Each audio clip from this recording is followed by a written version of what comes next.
Eu me chamo Lucas, sou trabalhador dessa casa e hoje nós vamos falar sobre um tema: a sede que o mundo não mata. Esse tema veio ao coração para compartilhar com vocês no domingo passado.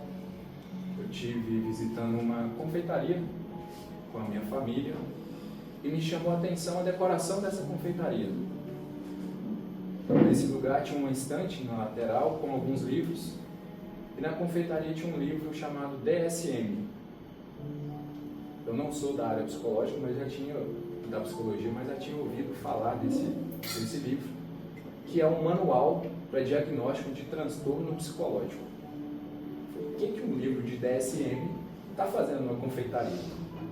E perguntei para a dona.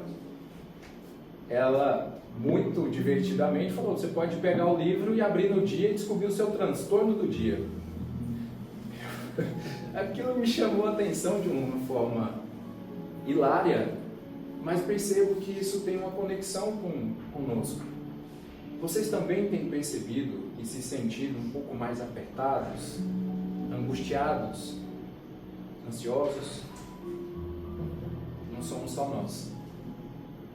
Eu fui pesquisar um pouco mais e descobri que no período de 2005 a 2015, o gasto da sociedade brasileira com antidepressivos e ansiolíticos cresceu 150%. Esse cenário leva a situações inclusive curiosas. Recentemente eu me deparei com uma matéria que dizia que alguns adultos estão recorrendo à chupeta como forma de tentativa de se sentir um pouco menos ansioso. Se isso é verdade, isso para mim revela um momento delicado que nós estamos vivendo. Mas não é um momento exclusivo dos nossos tempos. Estudando o Evangelho, é possível perceber que já havia indícios de preocupação excessiva nos tempos de Jesus. Jesus, no Sermão do Monte, diz às pessoas que estavam escutando para que eles não se preocupassem, se perguntando o que têm de comer, ou o que vão beber, ou o que vão vestir. Isso para um judeu do século I até fazia sentido. A gente precisa lembrar que um judeu do século I, ele vivia com expectativa de vida de 35 anos. Os judeus do século I tinham uma mortalidade infantil de quase 25%. Era um povo que vivia sob a dominação do Império Romano. Era um povo que não detinha a sua infraestrutura básica. Não existia antibiótico, não existia tratamento de saúde. Tinha que percorrer vários quilômetros para ter acesso à água. Então era possível a gente compreender essa busca incessante na pergunta: será que eu estarei vivo amanhã? E para essa sociedade, o Cristo disse: buscai primeiro o reino de Deus e a sua justiça, e tudo mais lhe será acrescentado. Eu me imagino como um pai ou uma mãe no século I ouvindo o mestre dizendo aquilo, assim: tá, mas o que eu vou comer amanhã? Tá, mas e o romano que está batendo na minha porta? Tá, e meu filho que está com febre, eu não sei como curá-lo. Então, por um raciocínio lógico, a gente poderia dizer que, tá, então se suprir essa necessidade básica, as pessoas deveriam estar mais ansiosas ou menos ansiosas? A lógica nos diz que deveria estar menos ansiosas.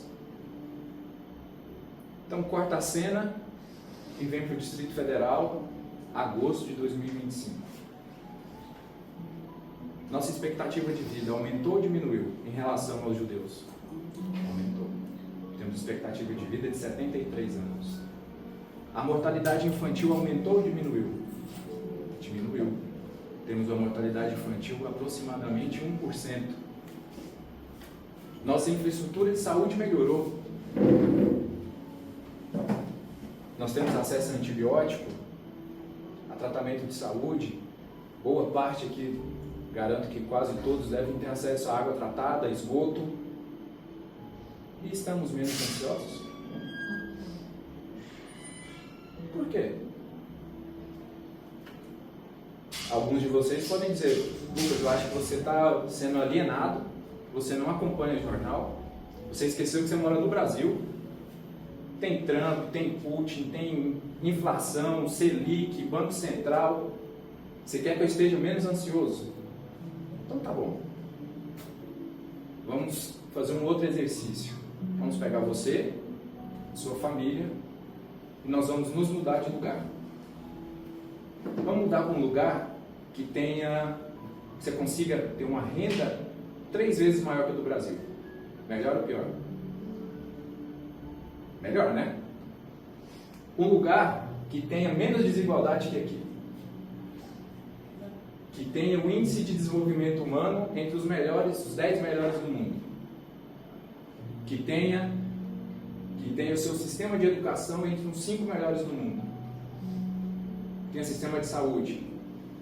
Que tem muito menos criminalidade do que no Brasil. Vocês estariam mais ansiosos ou menos ansiosos? A lógica diz menos ansiosos. Só que esse país existe. Se chama Finlândia. Quase 10% da população sofre de depressão. Está no top 7 de consumo de antidepressivos e ansiolíticos da Europa. Tem uma taxa de suicídio dobro da do Brasil. Não tem alguma coisa de errado? Será que a nossa sede de possuir, na verdade, não está preenchendo o vazio que a gente sente no coração? Não é através disso que faz sentido o que Jesus disse, o que está narrado no Evangelho de João? Quem beber da minha fonte jamais terá sede. Será que nós não estamos entendendo essa mensagem errado? Sabe o que o Cristo quer nos dizer quer matar sua sede? Quer preencher esse vazio? Ele vem através do relacionamento comigo. Ele disse isso para os judeus do século I, mas ele estava preocupado demais com a sua sobrevivência. Ele continua dizendo isso hoje, e nós estamos preocupados com o quê? Olhando para mim, e posso dizer por mim, quando Cristo me propôs um relacionamento por muito e muito tempo, eu quis um relacionamento com Ele. Eu falei, até quero um relacionamento com você. Se você me der uma vida confortável, não me faltar nada, eu não ficar doente, ninguém me trair, e se possível eu tiver a atenção de muita gente. Na verdade, eu descobri que eu não queria um relacionamento com Cristo. Eu estava interessado naquilo que o Cristo poderia me proporcionar. Só que isso não vai matar minha sede. E eu preciso olhar, então, para quem já teve a sua sede satisfeita. E a história do Evangelho, a história do romance espírita, da literatura espírita, nos mostra exemplos disso. De pessoas, de almas, que aceitaram a proposta de relacionamento com Cristo, que beberam dessa fonte e se sentiram saciados. E através dessa fonte, eles conseguiram construir paz. Paz não é ausência de problema, não é ausência de conflito. Você pode sentir paz sentindo alegria, você pode sentir paz tendo raiva, você pode sentir paz através dos seus desafios. Quer um exemplo? O maior personagem que eu conheço da obra espírita é Alcione. Quem conhece a história de Alcione? Está narrado no livro Renúncia, narrado por Emmanuel, psicografado por Chico Xavier. Brevemente, a história se resume de um espírito muito elevado, que é Alcione, que estava se candidatando para estudar tópicos avançados de harmonia musical num sistema solar outro. Eu não consigo dizer nem o que é harmonia musical, e eu mal atravessei o Atlântico, quanto mais em outros sistemas. Então não sei, não consigo imaginar essa dimensão. mas que por amor a uma alma afim, para contribuir com a evolução de uma alma afim, aceitou o desafio de encarnar novamente na Terra. E teve uma história marcada por desafios, de não ter crescido longe do pai, ter sofrido desrespeito, falta de recurso material, agressão. Conheceu o pai sendo empregada dele, descobriu trabalhando para ele. Quando descobriu que era filha dele, o pai faleceu. Tratou da madrasta, foi maltratada pela irmã, mas ainda assim permaneceu em paz, porque construiu a sua paz ao longo do relacionamento com Cristo. Para termos uma metáfora sobre isso, qual é o material mais resistente que a gente tem naturalmente na Terra? Diamante. O diamante é formado por carbono, muito bem organizado. E eu entendo que um espírito puro, como Alcione, que conseguiu atingir a sua paz, é como um diamante. Um diamante suporta terremoto, sim ou não? Furacão. Ele deixa de sentir? Não, mas ele não se deforma. E nós? Seríamos o quê? Eu tenho um exemplo. Nós seríamos isso. Uma garrafa PET. Se nós pegarmos uma garrafa PET dessa, com água, essa garrafa suporta aproximadamente 40 kg de peso. Se eu pegar essa mesma garrafa e formada de diamante, ela consegue suportar 4 torres Eiffel, 30 mil toneladas. Você está falando, Lucas, eu não entendi. Somos uma garrafa PET, mas o Cristo nos convida. Eu quero te transformar em diamante. Acha possível transformar um PET em diamante? É possível, desde que a gente submeta essa garrafa PET a uma condição específica. Nós temos que colocar ela a uns 200 km de profundidade na Terra, o que faria que ela tivesse uma pressão algumas milhares de vezes maior do que a pressão que nós estamos aqui experimentando. Teria que submeter a uns 2.000 graus Celsius. Isso faria tirar do PET os átomos de oxigênio e de hidrogênio. Ficaria só o carbono. E esse carbono, ao longo de milhões de anos, se transformaria em diamante. Não é uma bela metáfora da evolução espiritual? Só que, ao estar encarnado, a gente concordou em aceitar um processo de se transformar numa garrafa PET frágil em um espírito com tamanha resiliência como o de Alcione, um espírito de diamante. Só que quando a vida nos amassa, com um desafio material, uma pessoa que nos abandona, uma ansiedade sobre a gente vai conseguir um trabalho,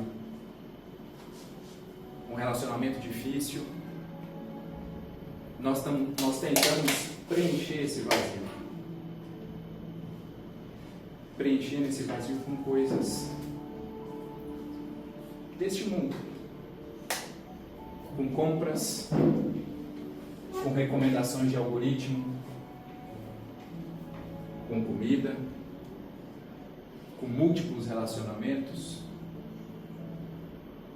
Eu, por mais de 25 anos, tentei preencher minha vida com algo. Mas nada disso preencheu o meu vazio. E eu percebi que, ao invés de colocar as coisas dentro dessa garrafa, que aumenta a sua pressão, a gente precisa tirar. É tirar as coisas de dentro dela, tirar as más águas que estão dentro dessa garrafa, te gerando pressão.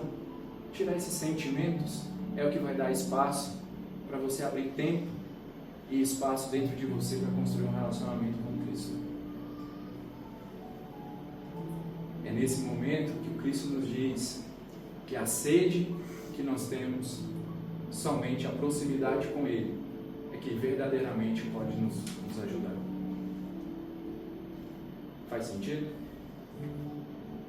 Que tenhamos hoje um pouquinho mais de experiência com Cristo, porque quando a garrafa está com muita pressão, como tem essa garrafa aqui com gás, ela começa a interferir, inclusive, no nosso estado mental. E ao interferir no nosso estado mental, a gente se sintoniza com espíritos que querem, inclusive, nos prejudicar. Hoje, nosso atendimento é um atendimento sobre desobsessão. O atendimento de desobsessão é um pedacinho onde a gente pode destampar a garrafa e tirar um pouco da pressão que tem dentro de nós. Hoje não vai resolver os nossos problemas. Hoje a contribuição desse momento é ajudar a nossa frequência, diminuir a nossa ansiedade, o nosso estado mental, para que a gente possa se sintonizar com aqueles espíritos que podem nos orientar. Isso não vai substituir o nosso esforço. Isso não vai substituir o nosso processo da pressão que cada garrafinha que está aqui hoje vai ter que passar até virar um diamante. Porque o Cristo foi objetivo conosco. Nenhuma alma que meu Pai me confiou vai deixar de virar um diamante. Muito obrigado por estar aqui hoje, por me ouvir. Feche os seus olhos, vamos elevar o nosso coração a Deus e nos preparar para os próximos trabalhos. Pai nosso, que estais nos céus, santificado seja o vosso nome. Venha a nós o vosso reino, seja feita a vossa vontade, assim na terra como nos céus. O pão nosso de cada dia nos dai hoje. Perdoai as nossas ofensas, assim como nós perdoamos a quem nos tem ofendido. E não nos deixeis cair em tentação, mas livrai-nos de todo mal. Assim seja. Graças a Deus, graças a Jesus.